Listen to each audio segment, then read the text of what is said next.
Banking, SSC and RRB related exams ఎవరైనా సరే prepare అవుతూ ఉన్నా, లేదా గ్రాడ్యుయేషన్ కంప్లీట్ అయ్యి మీరు కనుక కాంపిటేటివ్ ఎగ్జామ్స్కి ప్రిపేర్ అవుతూ ఉన్నా, అలాంటి వాళ్ళ కోసమే శ్రావణ్స్ అకాడమీ నుంచి స్పిరిట్ బ్యాచ్ 1.1 అనేది లాంచ్ చేసాం. ఈ పర్టికులర్ బ్యాచ్ మనకి ఏప్రిల్ ఎండింగ్లో కానీ మే ఫస్ట్ వీక్ నుంచి కానీ స్టార్ట్ అవుతుంది. ఈ పర్టికులర్ బ్యాచ్కి లైఫ్ టైం వ్యాలిడిటీ, అంటే మీకు ఉద్యోగం వచ్చినంత వరకు మీరు ప్రిపేర్ అయ్యే అవకాశం అయితే ఉంటుంది. అలా అని కాకుండా మీరు ఒక 1 ఇయర్లోనే జాబ్ కొట్టాలి అని అనుకుంటే వాళ్ళ కోసమే ప్రత్యేకంగా మనం యూనిక్ ప్రిపరేషన్ స్ట్రాటజీ, అంటే ఈ పర్టికులర్ బ్యాచ్లో ఏంటంటే మనం ఒక 50 మెంబర్స్ని మాత్రమే మనం తీసుకుంటాం.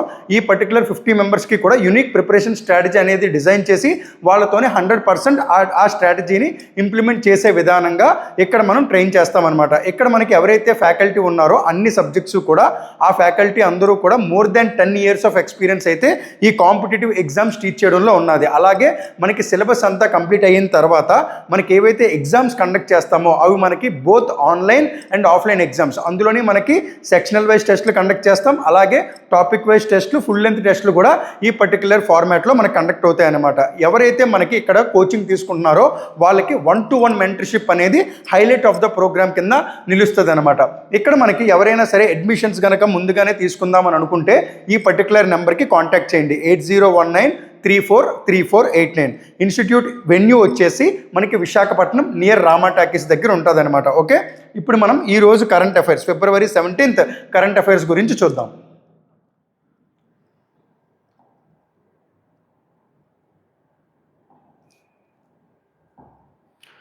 డైలీ కరెంట్ అఫైర్స్ సెషన్ ఏదైతే మనం కండక్ట్ చేస్తున్నామో February 17th కరెంట్ అఫైర్స్ రిలేటెడ్గా ఈరోజు కొన్ని ఇంపార్టెంట్ కరెంట్ అఫైర్స్ అయితే ఉన్నాయి, వాటి రిలేటెడ్గా చూద్దాం. ఫస్ట్ మనం యాజ్ యూజువల్గా స్పోర్ట్స్ గురించి డీల్ చేస్తున్నాం కదా, స్పోర్ట్స్ రిలేటెడ్ కరెంట్ అఫైర్స్ అనేది చూద్దాం. స్పోర్ట్స్లోని ఒక పర్టికులర్ ఈవెంట్ ఉన్నది, అదే మనకి ఇండియన్ సూపర్ లీగ్. ఈ ఇండియన్ సూపర్ లీగ్ అనేది ఏ పర్టికులర్ గేమ్కి చెందింది అని అంటే ఇండియన్ సూపర్ లీగ్ అనేది it is related to football. Okay, ఈ ఫుట్బాల్లోని ఒక పర్టికులర్ పర్సన్ ఇండియా నుంచి చాలా ఫేమస్, అతని పేరేంటి, సునీల్ చెట్రీ. ఈయన ఇండియాకి సంబంధించిన ఫుట్బాల్ ప్లేయర్. ఆయన ఇప్పుడు ప్రెసెంట్ న్యూస్లో ఉన్నారనమాట. He is the oldest person to score a goal in ISL history. అంటే ఒక పర్సన్కి ఓల్డెస్ట్ అంటే ఆయన ఏజ్ ఎంత అని అంటే ఇప్పుడు 41 years 196 days అనమాట. ఆయన ఓల్డెస్ట్ పర్సన్ కింద రికార్డులోకి ఎక్కాడనమాట గోల్ స్కోర్ చేయడంలో. ఇంతకు ముందు మనకి ఫ్రెంచ్కి చెందిన ఒక పర్సన్ రాబర్ట్ పైర్స్ అనే పర్సన్ ఉన్నారనమాట. ఆయనకి 41 years 15 days అప్పుడు ఆయన గోల్ని స్కోర్ చేస్తే ఈయన 41 years 196 days కంప్లీట్ అయిన తర్వాత గోల్ని స్కోర్ చేశారు. సో దాని పరంగా ఈయన మనకి న్యూస్లో ఉన్నారనమాట, సునీల్ చెట్రీ. సో ఇది మనకి ఎగ్జామ్లో అడిగే అవకాశం కూడా ఉంటుంది. సో దీని గురించి కొంచెం డీటెయిల్డ్గా చూద్దాం. Indian super league oldest goal scorer in ISL history. ISL అంటే Indian super league. Indian super league 2025-26 season ఇప్పుడు ఏదైతే కండక్ట్ చేస్తున్నారో అది ఈ పర్టికులర్ సునీల్ చెట్రీ అనే పర్సన్ ఎవరైతే ఉన్నారో ఈయన ఏ టీంకి సంబంధించిన వాడు అంటే బెంగళూరు ఎఫ్సి టీంకి సంబంధించిన వాడు. Became the oldest person to score a goal at 41 years 196 days against ఎవరి మీద, స్పోర్టింగ్ క్లబ్ ఢిల్లీ మీద ఆయన స్కోర్ చేశారనమాట. Broke the record of French legend Robert Pires. Okay, ఈ రాబర్ట్ పైర్స్ అనే పర్సన్ ఎవరైతే ఉన్నారో ఆయన రికార్డ్ని బ్రేక్ చేశారు. Who scored at 41 years 15 days during 2014-2015 season. 2014-15 సీజన్లోని రాబర్ట్ పైర్స్ అనే పర్సన్ స్కోర్ చేస్తే ఈయన ఎప్పుడు 2025-26లోని ఆ రికార్డ్ని బ్రేక్ చేశారనమాట. ఈ పర్టికులర్ గేమ్ ఎక్కడ జరిగింది, శ్రీ కాంటిరావా స్టేడియంలో జరిగింది. Next, FIDE free style chess world championship. రీసెంట్గా మనకి చెస్ ఛాంపియన్షిప్ అనేది జరుగుతుంది. FIDE free style chess championship అనేది మనకి famous personality in the chess మనం చూసుకుంటే మ్యాగ్నస్ కార్ల్సన్, ఈసారి కూడా అతనే గెలిచారనమాట. Magnus Carlsen won the FIDE free style world chess championship. ఇది మనకి ఎక్కడ జరిగింది అని అంటే జర్మనీలో జరిగిందనమాట. విసెన్ హౌస్ అనే ప్లేస్లోని జర్మనీలోని ఈ పర్టికులర్ ఈవెంట్ అనేది కండక్ట్ చేశారు. రన్నర్స్ అంటే ఎవరిని డిఫీట్ చేశాడు అని అంటే ఫాబియానో కరుణ అనే పర్సన్ని డిఫీట్ చేసి Magnus Carlsen he again became FIDE free style world chess championship. ఈయన ఏ కంట్రీకి చెందినవాడు, Magnus Carlsen belongs to Norway. అలాగే ఫాబియానో కరునా అయితే ఈజ్ అన్ ఇటాలియన్ అమెరికన్, అంటే ఆ 2 దేశాలకి సంబంధించిన వాడు అనమాట. ఓకే, ఈ పర్టికులర్ ఈవెంట్ ఎక్కడ జరిగింది, జర్మనీలో విసెన్ హౌస్ అనే ప్లేస్లో జరిగిందనమాట. నెక్స్ట్, పారా బ్యాడ్మింటన్. ఇప్పుడు మనకి బ్యాడ్మింటన్ వరల్డ్ ఫెడరేషన్ ఉన్నది కదా, వాళ్ళు పారా బ్యాడ్మింటన్ ఛాంపియన్షిప్ అనేది కండక్ట్ చేశారనమాట. దీనికి గాను మన ఇండియాకి టోటల్గా 15 మెడల్స్ వచ్చాయి. దీని వెన్యూ ఎక్కడ జరిగింది అని అంటే మనామా బహ్రెయిన్లోని పారా బ్యాడ్మింటన్ వరల్డ్ ఛాంపియన్షిప్ అనేది జరిగిందనమాట. ఇండియాకి 3rd ప్లేస్లో ఉన్నది ఇండియా. ఫస్ట్ పొజిషన్లో ఎవరున్నారు? చైనా టాప్ పొజిషన్లో ఉన్నది. 2nd పొజిషన్లో జపాన్ ఉన్నది. 3rd పొజిషన్లో ఎవరున్నారు? India with 15 medals. 15 మెడల్స్లోని గోల్డ్ 2 వచ్చాయి, అలాగే సిల్వర్ 5 వచ్చాయి, బ్రాంజ్ 8 వచ్చాయి అనమాట. ఇండియా నుంచి ఒక పర్టికులర్ ప్లేయర్ అంటే పారా బ్యాడ్మింటన్ ప్లేయర్ చాలా ఇంపార్టెంట్. అతను ఎవరు అని అంటే మనకి ఒక ఒడిస్సాకి చెందిన పర్సన్, ఒడిస్సాకి చెందిన ప్రమోద్ భగత్. ఈయనకి గోల్డ్ మెడల్ అనేది వచ్చిందనమాట. ఈ 2 గోల్డ్స్లోని ఒక గోల్డ్ మెన్ సింగిల్స్లో వచ్చింది, ఇంకొకటి డబుల్స్లో వచ్చిందనమాట. Pramod Bhagat is belonging to the state of Odisha. ఈయన ఒడిస్సాకి చెందినవాడు అనమాట. ఓకే, ఇతని పేరు important, Pramod Bhagat. Okay, next defence related current అఫైర్స్లోని స్పోర్ట్స్ రిలేటెడ్గా ఆ 3 ఈవెంట్స్ ఉన్నాయి. డిఫెన్స్ రిలేటెడ్ కరెంట్ అఫైర్స్లోని మిలాన్ విలేజ్. ఇప్పుడు మనకి మిలాన్ అనే ఎక్సర్సైజ్ రీసెంట్గా మనకి ఎక్కడ జరుగుతుంది? మిలాన్ ఎక్సర్సైజ్ అనేది మనకి రీసెంట్గా విశాఖపట్నంలో జరుగుతున్నది అనమాట. విశాఖపట్నంలో ఆల్రెడీ ఇది మనకి లాస్ట్ క్లాసెస్లో చెప్పాం. ఏంటి అని అంటే ఒక 3 ఈవెంట్స్ని కలిపి విశాఖపట్నంలోని నేవీ రిలేటెడ్గా కండక్ట్ చేస్తున్నారు. ఒకటి international fleet review, second one Milan exercise, ఇంకోటి Indian ocean naval symposium conclave. ఈ 3 కూడా మనకి విశాఖపట్నంలో జరుగుతున్నాయి. ఇందులోని భాగంగా ఇక్కడ ఒక పర్టికులర్ విలేజ్ని ఎస్టాబ్లిష్ చేశారు, అదే మిలాన్ విలేజ్ అనేది. ఓకే, మిలాన్ విలేజ్ అనే దాన్ని మన ఈస్టర్న్ నేవల్ కమాండ్లోని ఎస్టాబ్లిష్ చేశారు. ఎవరు ఎస్టాబ్లిష్ చేశారు, ఎవరు ఇనాగరేట్ చేశారనేది చూద్దాం. It is a part of flagship multilateral exercise Milan 2026. ఇది ఎందులో భాగంగా ఇనిషియేట్ చేశారు? It is a part of flagship multilateral exercise Milan 2026. It was inaugurated by our Indian Navy. మన ఇండియన్ నేవీ ఏదైతే ఉన్నదో వాళ్ళు ఇనాగరేట్ చేశారు. లొకేషన్ అక్కడ eastern naval command. Eastern naval command అంటే దేనికి headquarters? Eastern naval command is the headquarters of Visakhapatnam. Okay, next ఇంకోటి చూస్తే what is the main aim to establish this kind of thing అంటే ఇది melon village అనేది establish చేయడానికి main aim ఏంటంటే to promote social and cultural exchanges along side professional naval cooperation. అంటే మన social and cultural exchange కూడా చేయడం వల్ల వాళ్ళతో మనకి మంచి ర్యాప్ అనేది ఉంటుంది బిసైడ్స్ ద నేవల్ కోఆపరేషన్. అందుకని చెప్పి మిలాన్ విలేజ్ అనే దాన్ని ఎస్టాబ్లిష్ చేశారు. ఈ విలేజ్కి ఒక థీమ్ కూడా ఉంది, అదేంటి అని అంటే camaraderie cooperation and collaboration. Cooperation and collaboration is the theme of the Milan village, which was established at the Eastern Naval Command. Okay, next. National current affairs రిలేటెడ్గా చూద్దాం. India's first under water twin tube tunnel. ఇది చాలా చాలా important అనమాట word. Twin tube tunnel అంటే మనకి under water అని అంటున్నాం కదా, ఒక రివర్ని ఆనుకొని కట్టారనమాట, అండర్ వాటర్లోని కట్టారు. ఏంటది? ట్విన్ ట్యూబ్ అంటే ఇందులో మనకి రైల్ టన్నల్ ఉంటుంది. ఇందులో మనకి ఏమేమి ఉంటాయి? ఒకటి రైల్ టన్నల్, దానికి ఆనుకోనే మళ్ళీ రోడ్డు టన్నల్ కూడా ఉంటుంది అనమాట పక్కన. రైల్ టన్నల్, రోడ్డు టన్నల్ రెండు కలిపి ఉంటాయి. ఇది మనకి రీసెంట్గా ఎక్కడ ఇనాగరేట్ చేశారని అంటే it was inaugurated at Assam, Brahmaputra river దగ్గర ఇనాగరేట్ చేశారనమాట. ఇది మనకి అప్రూవ్ చేసిన బాడీ ఏది అని అంటే సిసిఈఏ అంటే cabinet committee on economic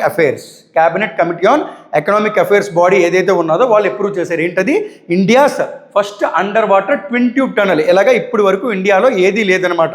so first time ఇది ఇలాంటిది ఇనాగరేట్ చేస్తున్నారు కాబట్టి ఇది ఏంటి అని అంటే ఈ పక్కన మనకి రోడ్ రిలేటెడ్గా ఒక టన్నల్ డెవలప్ అయితే సేమ్ దానికి ఆనుకునే ఇలా మధ్యలో ఒక గ్యాప్ ఉన్న తర్వాత ఇక్కడ మనకి రైల్ నెట్వర్క్ అనేది ఉంటుంది అనమాట. సో ఇదే ట్విన్ ట్యూబ్ టన్నల్ అని అంటాం. ఇది అండర్ వాటర్లో కన్స్ట్రక్ట్ చేస్తున్నారు. ఇది అప్రూవ్ చేసిన body CCEA, cabinet committee on economic affairs. Location ఎక్కడ? Beneath the Brahmaputra river in అస్సాంలో ఇనిషియేట్ చేస్తున్నారు, near Brahmaputra river. Twin tube అంటే ఏంటి? Road cum rail.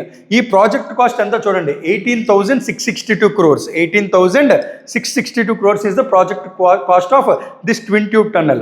Next details of the project చూద్దాం. దీని టోటల్ లెంత్ ఎంత అని అంటే 33.7 kilometers, 4 lane access controlled green field project అంటే ఇది ఇనిషియేట్ చేస్తున్న ప్రాజెక్ట్ అనమాట. అంటే ఎక్కడైతే మనకి ఓపెన్ ప్లేస్లో మనకి నేల ఉంటుందో ఆ నేలని కంప్లీట్గా మొత్తం ఏది అని అంటే ఫస్ట్ నుంచి బిగినింగ్ నుంచి కడుతున్నారని అర్థం అనమాట గ్రీన్ ఫీల్డ్ ప్రాజెక్ట్ అంటే.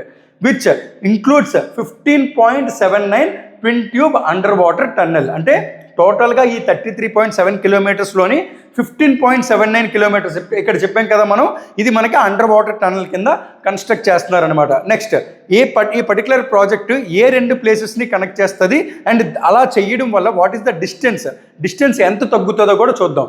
ఇక్కడ మనకి కనెక్టింగ్ పాయింట్స్ ఏంటి, గోఫుర్ అండ్ నుమాలీగర్ ఈ 2 ప్లేసెస్ని కూడా కనెక్ట్ చేస్తుంది అనమాట.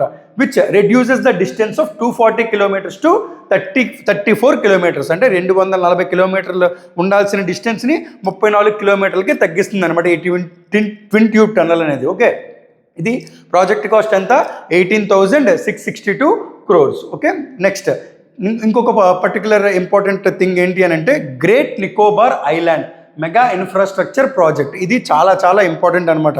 ఏంటిది, గ్రేట్ నికోబార్ ఐలాండ్. మనకి అండమాన్ అండ్ నికోబార్ ఐలాండ్స్ అని అంటాం కదా, అందులోని గ్రేట్ నికోబార్ దగ్గరే సదరన్ టిప్, మనకి ఇందిరా పాయింట్ అని అంటాం కదా, సదరన్ టిప్ అనే పాయింట్ ఉంటుంది కదా, అక్కడే ఈ పర్టికులర్ గ్రేట్ నికోబార్ ఐలాండ్ దగ్గర మెగా ఇన్ఫ్రాస్ట్రక్చర్ ప్రాజెక్ట్ అనేది 2019లోని ఇనిషియేట్ చేశారనమాట ఈ ప్రాజెక్ట్ని. తర్వాత 2021-22లోని దీని మీద కొంతమందికి అభ్యంతరాలు వచ్చి ఎన్విరాన్మెంటల్ క్లియరెన్స్ రిలేటెడ్గా ఇష్యూస్ ఉన్నాయి, అంటే మనకి బోల్డ్ అంత ఫారెస్ట్ ఏరియా దీనివల్ల కోల్పోతున్నాము అనేది కేసు వేయడం వల్ల నేషనల్ గ్రీన్ ట్రిబ్యునల్ ఎవరైతే ఉన్నారో వాళ్ళు రీసెంట్గా ఒక జడ్జిమెంట్ అనేది పాస్ చేశారు. ఈ పర్టికులర్ ఏదైతే మనకి గ్రేట్ నికోబార్ ఐలాండ్ దగ్గర మెగా ఇన్ఫ్రాస్ట్రక్చర్ ప్రాజెక్ట్ ఉన్నదో దానివల్ల ఎలాంటి ఇబ్బంది లేదు అనేది మనకి నేషనల్ గ్రీన్ ట్రిబ్యునల్ అనేది రీసెంట్గా ఎన్విరాన్మెంటల్ క్లియరెన్స్ అయితే ఇచ్చిందనమాట. చూద్దాం. And what is the project cost, 81,000 crores. 81,000 crores. ఇది ఎక్కడ, Great Nicobar island. Why it is in news, ఎందుకు న్యూస్లో ఉన్నది అని అంటే National Green Tribunal a 6 members special bench, అంటే ఆ బెంచ్లో ఎంతమంది ఉన్నారు, 6 members ఉన్నారనమాట, has given clearance to the challenges to the Great Nicobar Mega Infrastructure Project and the ruling states that, అంటే వాళ్ళు ఇచ్చిన తీర్పు ఏంటి అని అంటే no good ground to interfere, అంటే మనకి ఇంటర్ఫియర్ అవ్వడానికి ఎలాంటి అభ్యంతరము లేదు. అంటే ఇప్పుడు ఫర్ ఎగ్జాంపుల్ అక్కడ ఏదైనా ఒక ఇబ్బంది ఉన్నదనుకోండి, అప్పుడు సుప్రీంకోర్టో లేకపోతే హైకోర్టో లేదా గ్రీన్ ట్రిబ్యునల్సో, ఎన్విరాన్మెంటల్ రిలేటెడ్గా గ్రీన్ ట్రిబ్యునల్ ఉంటుంది, ఆ ట్రిబ్యునల్ వచ్చి ఇంటర్ఫియర్ అయ్యి మనం ఏదైనా ఒక పర్టికులర్ తీర్పు ఇవ్వడానికో స్టే ఇవ్వడానికో చేయొచ్చు. ఇక్కడ ఎలాంటి గ్రౌండు లేదు మనం ఇంటర్ఫియర్ అవ్వడానికి అనే క్లియరెన్స్ని ఇచ్చిందనమాట. As there were advocate safeguards in the projects environmental clearance, అంటే వాళ్ళు తీసుకోవాల్సిన తగు జాగ్రత్తలు తీసుకుంటున్నారు ఈ ప్రాజెక్ట్ని కన్స్ట్రక్ట్ చేయడానికి అని తీర్పు ఇచ్చిందనమాట. ఎవరు, national Green tribunal. Next importance of the project ఏంటి, అది ఏదైతే గ్రేట్ నికోబార్ ఐలాండ్ ఉందో అది మన ఇండియాకి జియో స్ట్రాటజిక్ పొజిషన్, అంటే ఆ పొజిషన్ వల్ల అక్కడి నుంచి మనకి వేరే కంట్రీస్కి, ఇండోనేషియా ఇలాంటి కంట్రీస్కి వెళ్ళే అవకాశం కూడా ఉంటుంది అనమాట. సో అది మనకి చాలా important. Geostrategic position of Great Nicobar makes its critically important to India's security and maritime influence, అంటే మన మ్యారిటైమ్ ఇన్ఫ్లుయెన్స్కి, ఇండియాస్ సెక్యూరిటీకి ఆ పర్టికులర్ ప్రాజెక్ట్ ఏదైతే ఉన్నదో అది మనకి వెన్నుముక్క లాంటిది అనమాట. సో అందుకనే ఈ ప్రాజెక్ట్ చాలా ఇంపార్టెంట్. నెక్స్ట్ ప్రాజెక్ట్ డీటెయిల్స్ చూద్దాం. ఇంటర్నేషనల్ ట్రాన్స్షిప్మెంట్ పోర్ట్, అంటే అక్కడ ఒక పోర్ట్ కడుతున్నారు, అదే ఇంటర్నేషనల్ ట్రాన్స్షిప్మెంట్ పోర్ట్, దాన్నే గెలాథియా బే దగ్గర కడుతున్నారు అనమాట. It is A deep sea port. దాంతోపాటు గ్రీన్ఫీల్డ్ ఇంటర్నేషనల్ ఎయిర్పోర్ట్. గ్రీన్ఫీల్డ్ అంటే చెప్పాం కదా, అక్కడ మనకి కంప్లీట్గా ఎంటీ ల్యాండ్ ఉంటుంది, కొన్ని ఎకరాలు, 100 ఎకరాలు 1000 ఎకరాలు ఉంటాయి. ఆ ఎకరాల్లోని కొత్తగా కన్స్ట్రక్షన్ చేయడాన్ని మనం గ్రీన్ఫీల్డ్ ప్రాజెక్ట్ అని అంటాం. గ్రీన్ఫీల్డ్ ఇంటర్నేషనల్ ఎయిర్పోర్ట్ ఒకటి కన్స్ట్రక్ట్ చేస్తున్నారు, అలాగే 450 megawatts పవర్ ప్లాంట్ కూడా కండక్ట్ చేస్తున్నారు అనమాట. ఇది ఈ ప్రాజెక్ట్ డీటెయిల్స్ వచ్చి. ఓకే, ఇది మనకి great Nicobar island mega infrastructure project ఎవరు ఇచ్చారు క్లియరెన్స్, నేషనల్ గ్రీన్ ట్రిబ్యునల్ వాళ్ళు ఇచ్చారు. Project cost 81,000 crores. Next PM Daksha scheme. ఈ పిఎం దక్ష స్కీమ్ అనేది ఏంటి అని అంటే ఎవరైతే మనకి వెనకబడిన వాళ్ళు ఉన్నారో, అంటే like the people who are belonging to the scheduled caste, OBC and economically weaker sections, denotified tribes అని అంటాం, వాళ్ళు ఇలాంటి వాళ్ళు ఎవరైతే ఉన్నారో వాళ్ళకి మన గవర్నమెంట్ ఒక స్కీమ్ ప్రవేశపెట్టిందనమాట. ఆ స్కీమే పిఎం దక్ష స్కీమ్. ఇందులో ఏంటి అని అంటే వాళ్ళకి ట్రైనింగ్ ఇస్తుంది, గవర్నమెంటే ట్రైనింగ్ ఇచ్చి వాళ్ళకి ఒక స్కిల్ సెట్ అనేది డెవలప్ చేస్తుంది అనమాట. స్కిల్ డెవలప్మెంట్ మినిస్ట్రీ ఉంటుంది కదా, వాళ్ళ అండర్లోని ఈ పర్టికులర్ స్కీమ్ ఉంటుంది అనమాట. చూడండి, ఈ పర్టికులర్ దక్ష అంటే ఫుల్ ఫామ్ ఏంటో చూడండి, ప్రధానమంత్రి దక్షత ఔర్ కుశలత సంపన్న హితగ్రహి. ఈ పర్టికులర్ స్కీమ్ పేరు దక్షత ఔర్ కుశలత సంపన్న హితగ్రహి. ఇది దేనికి? స్కిల్ డెవలప్మెంట్ కోసం అనమాట. ఈ స్కీమ్ ఎవరు స్పాన్సర్ చేస్తున్నారు? It is A central sector sponsored scheme. అంటే మనకి సెంట్రల్ గవర్నమెంట్ పూర్తిగా ఈ పర్టికులర్ స్కీమ్ యొక్క బాధ్యత వహిస్తుంది అనమాట. ఇది ఏ ఇయర్లో లాంచ్ చేశారనంటే it was launched in the year 2020-2021. ఇది ఎందుకు న్యూస్లో ఉన్నది అని అంటే రీసెంట్గా మనకి లోక్సభలో ఒక డేటా రిలీజ్ చేశారు. ఈ స్కీమ్ ద్వారా ఎవరైతే లబ్ధి పొందారో అందులో ఓన్లీ సగం మందికి మాత్రమే, అంటే less than half of the people have got the jobs. అందుకని చెప్పి ఈ పర్టికులర్ది మనకి న్యూస్లో ఉన్నది. ఆబ్జెక్టివ్ ఏంటి? To provide skills through good quality institutions so that candidates from its target group can find employment. అంటే బెస్ట్ క్వాలిటీ ఇన్స్టిట్యూషన్స్ ద్వారా వాళ్ళకి ట్రైనింగ్ అనేది, స్కిల్ సెట్ ట్రైనింగ్ అనేది కనుక ఇవ్వగలిగితే వాళ్ళకి ఎంప్లాయ్మెంట్ కలుగుతుంది అనే పాయింట్తోనే ఈ పర్టికులర్ స్కీమ్ని లాంచ్ చేశారనమాట. Why it is in news చూడండి. Recently data released in the Lok Sabha revealed that less than half of the students trained under PM Daksh scheme were placed between 2021 and 2024. అంటే ఇప్పుడు ఫర్ ఎగ్జాంపుల్ మనకి example చెప్తున్నాను, 1000 మంది కనుక training తీసుకుంటే less than half, అంటే మనకి 400 మందికో 300 మందికో మనకి ఇక్కడ ఉద్యోగ లబ్ధి అనేది పొందారనమాట. ఓకే, ఇది మనకి PM దక్ష స్కీమ్ రిలేటెడ్గా దక్షత ఔర్ కుశలత సంపన్న హితగ్రహి. ఓకే, నెక్స్ట్ దాని డీటెయిల్స్ చూడండి. ఆ స్కీమ్ డీటెయిల్స్ ముఖ్యమైన ఉద్దేశం చూడండి. ఇందులోని ఏ టైప్స్ ఆఫ్ ట్రైనింగ్ ఇస్తారని అంటే 4 టైప్స్ ఉంటాయి ట్రైనింగ్. ఒకటి లాంగ్ టర్మ్ ట్రైనింగ్ ఉంటుంది, షార్ట్ టర్మ్ ట్రైనింగ్ ఉంటుంది, అలాగే అప్ స్కిల్లింగ్ అండ్ రీస్కిల్లింగ్ కూడా ఉంటాయి అన్నమాట. అప్ స్కిల్లింగ్, రీస్కిల్లింగ్ ఇది ఒక particular type of training. Next short term training, అలాగే లాంగ్ టర్మ్ ట్రైనింగ్ ప్రోగ్రామ్స్ ఉంటాయి, అలాగే ఎంటర్ప్రెన్యూర్షిప్ డెవలప్మెంట్ ప్రోగ్రామ్ కూడా ఉన్నది. ఇందులోని ఈ స్కీమ్లోని మొత్తం ఈ 4 రకాల ట్రైనింగ్లు ఇస్తారు. నెక్స్ట్ స్కీమ్ ఎలిజిబిలిటీ, ఎవరికి ఈ స్కీమ్ ఎలిజిబుల్ ఉంటుంది అని అంటే ఏజ్ గ్రూప్ చూడండి 18 to 45 years and the people who are belonging to SC, OBC, EWS, denotified tribes, safai karmacharis and waste pickers వీళ్ళు వస్తారనమాట ఈ స్కీమ్ అండర్లోకి. ఇందులో ముఖ్యంగా చూసుకుంటే ఎవరైతే OBC అండ్ EWS క్యాండిడేట్స్ ఉన్నారో వీళ్ళకి యాన్యువల్ ఇన్కమ్ ఏదైతే ఉన్నదో వీళ్ళకి యాన్యువల్ ఇన్కమ్ 3 lakhs లోపు ఉండాలన్నమాట. యాన్యువల్ ఇన్కమ్ 3 lakhs లోపు ఉండాలి. అదే చూసుకుంటే SC కానీ, డీనోటిఫైడ్ ట్రైబ్స్ కానీ, సఫాయి కర్మచారీస్ ఆర్ వేస్ట్ పిక్కర్స్ ఎవరైతే ఉన్నారో వాళ్ళకి ఎలాంటి ఆంక్షలు లేవన్నమాట. ఓకే, బ్యారియర్స్ ఏమీ లేవు. ఓన్లీ వీళ్ళిద్దరికీ మాత్రమే యాన్యువల్ ఇన్కమ్ ఎంత ఉండాలి? లెస్ దాన్ 3 lakhs ఉండాలన్నమాట. వాళ్ళు మాత్రమే ఈ స్కీమ్కి ఎలిజిబిలిటీ ఉంటుంది. ఈ ట్రైనింగ్ పొందుతున్న క్రమంలోనే స్టైపెండ్ ఎంత ఇస్తారు? 1000 to 1500 per month ఇస్తారు. అలాగే వేజ్ కాంపెన్సేషన్ ఎంత? 3000 per ట్రైనీ కూడా ఇస్తారనమాట. ఓకే, ఇది ఈ స్కీమ్ యొక్క డీటెయిల్స్. అదే మనకి PM Daksha scheme. Next startup India fund of funds 2.0. ఈ స్టార్టప్ ఇండియా ఇనిషియేటివ్ అనేది ఏదైతే ఉన్నదో అది మన ఇండియాలోని తీసుకొని వచ్చారనమాట. ఓకే, ఈ ఇండియాలో తీసుకొని వచ్చిన తర్వాత దీనికి రిలేటెడ్గా ఇది న్యూస్లో ఉన్నది. ఇప్పుడు మనకి ఎవరైతే యూనియన్ గవర్నమెంట్ ఉన్నదో ఒక 2 స్కీమ్స్కి ఫండ్స్ అనేవి అలొకేట్ చేసింది. ఫస్ట్ ఇది చెప్దాం, తర్వాత సెకండ్ స్కీమ్ గురించి చెప్దాం. అర్బన్ రిలేటెడ్గా ఉంటుంది అనమాట. అది startup India funds of funds 2.0 approval ఎవరిచ్చారు? It was given by the union cabinet for FOF అంటే ఫండ్ ఆఫ్ ఫండ్స్. ఓకే, ఇది ఏ ఇనిషియేటివ్ అండర్లో లాంచ్ చేశారు? It was launched under the initiative of startup India. మీ అందరికీ ఒక క్వశ్చన్ ఏంటి అని అంటే స్టార్టప్ ఇండియా స్కీమ్ అనేది ఏ ఇయర్లో లాంచ్ చేశారో ఎవరికైనా తెలిస్తే కమెంట్ చేయండి. నెక్స్ట్ ఫండ్ అప్రూవ్ చేసింది ఎంత అని అంటే 10,000 crores అప్రూవ్ చేశారనమాట. ఎంత? 10,000 crores. ఇక్కడ మెయిన్ చూడండి ఏమేంటి అని అంటే to mobilise long term domestic capital by investing in alternative investments funds which in return invest in startups. అంటే యాక్చువల్గా ఈ 10,000 crores ఏవైతే ఇక్కడ మనకి 10,000 crores అలొకేట్ చేశారో ఈ 10,000 crores కూడా మనకి డైరెక్ట్గా ఏవైతే స్టార్టప్స్ ఉంటాయో వీటికి వెళ్ళవన్నమాట. స్టార్టప్స్కి డైరెక్ట్గా వెళ్ళవు. ఓకే, ఇప్పుడు వీళ్ళు ఏం చేస్తారని అంటే ఈ 10,000 crores కూడా ఆల్టర్నేటివ్ ఇన్వెస్ట్మెంట్ ఫండ్స్లో ఇన్వెస్ట్ చేస్తారు. అంటే ఈ లంసమ్ అమౌంట్ ఏదైతే ఉన్నదో వీళ్ళు ఆల్టర్నేటివ్ ఇన్వెస్ట్మెంట్ ఫండ్స్లో ఇన్వెస్ట్ చేసి ఇక్కడ వీళ్ళ నుంచి స్టార్టప్స్కి ఇన్వెస్ట్ చేసేలాగా వాళ్ళు చూస్తారనమాట.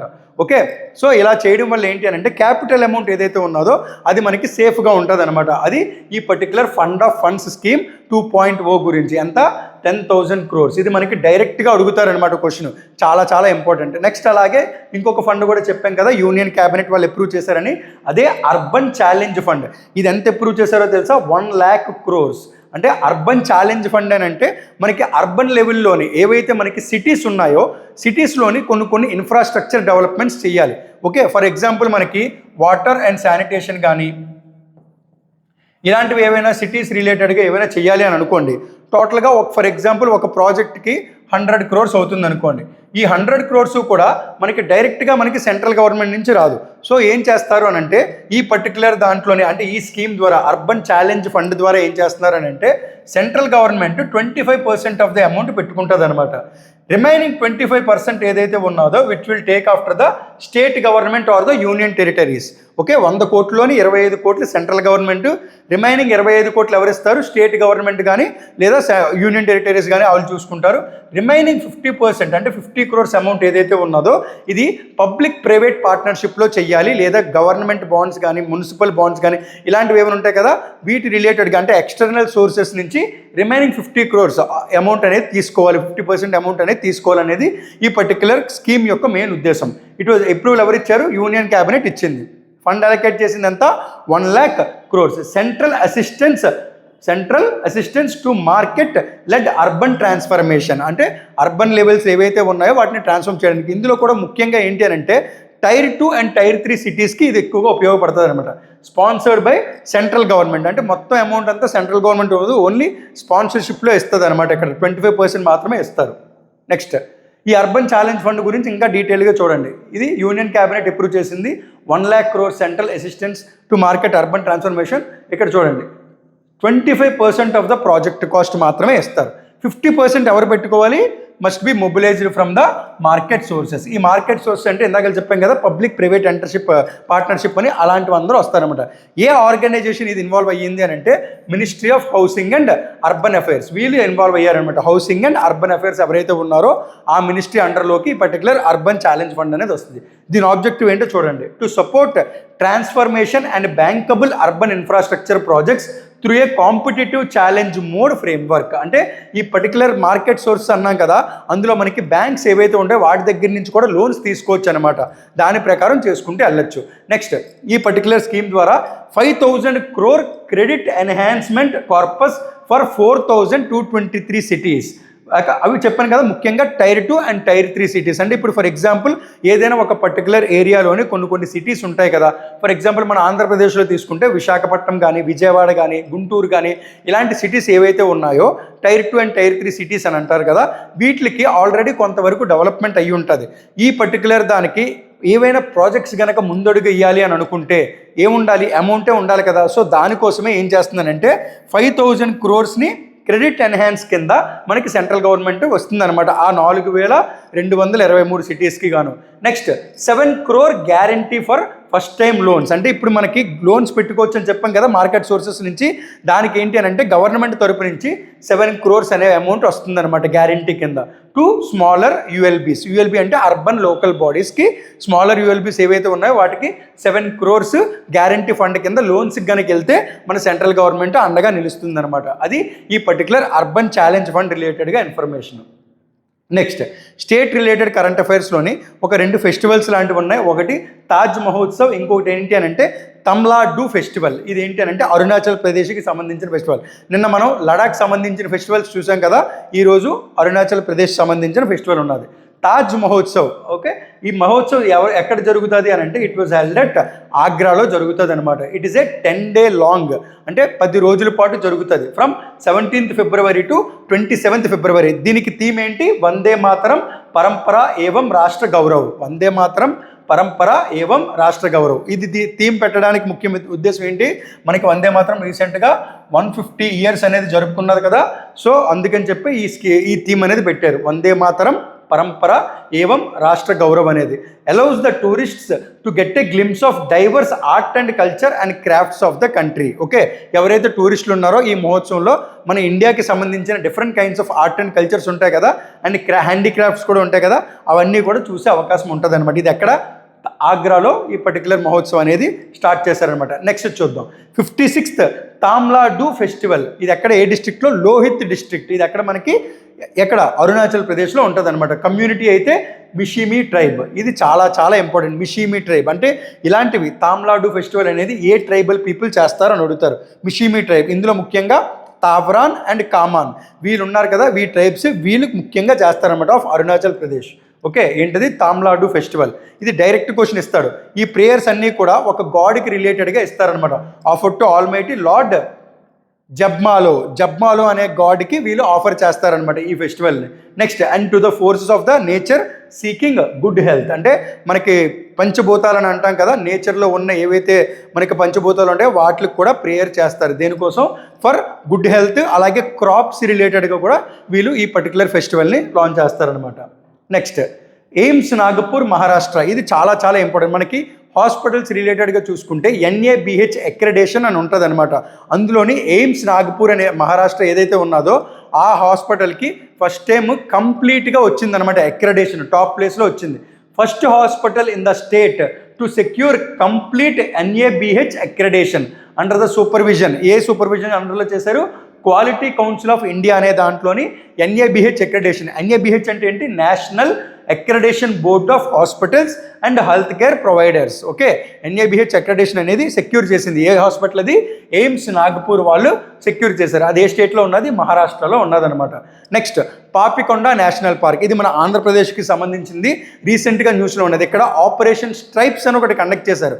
అందులో భాగంగా ఎక్స్ప్లోరర్ అనే ఒక టైగర్ని వాళ్ళు మళ్ళీ ఫారెస్ట్ ఏరియాలో వదిలేరనమాట. అందుకు న్యూస్లో ఉన్నది operation stripes, which is in the Papikonda national park. The adult male tiger explorer was reintroduced into the wild in the Papikonda National Park. ఇది ఎక్కడ ఉన్నది మనకి? It lies in the banks of the river Godavari. Districts అయితే Alluri Sitaramaraju district and Eluru districts కానుకొని ఉంటుంది అనమాట. ఇది చాలా చాలా ఇంపార్టెంట్. పాపికొండ నేషనల్ పార్క్లోని ఆపరేషన్ స్ట్రైప్స్ అనేది కండక్ట్ చేశారు.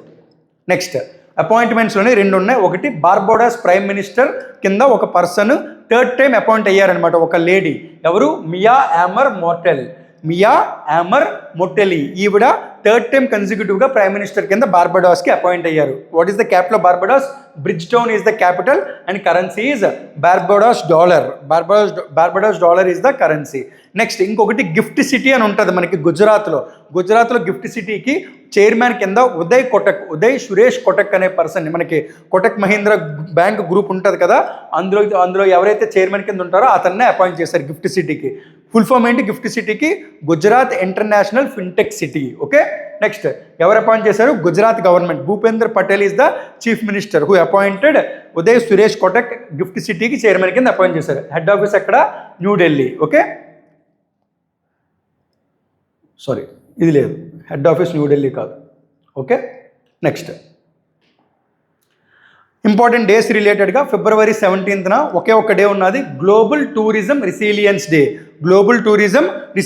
మనకి గ్లోబల్ టూరిజం ప్రకారం చూసుకుంటే United Nations World Tourism Organization అని ఉంటుంది. దీని హెడ్ క్వార్టర్స్ ఎక్కడ? దీని హెడ్ క్వార్టర్స్ మనకి మ్యాడ్రిడ్లో ఉంటుంది అనమాట. దీని హెడ్ క్వార్టర్స్ మ్యాడ్రిడ్, స్పెయిన్లో ఉంటుంది. ఇది మనకి వరల్డ్ లెవెల్లో టూరిజం రిలేటెడ్గా ఒక డే. అలాగే మనకి international tourism day September 27th is the international tourism day. ఇది గ్లోబల్ టూరిజం రెసిలియన్స్ డే.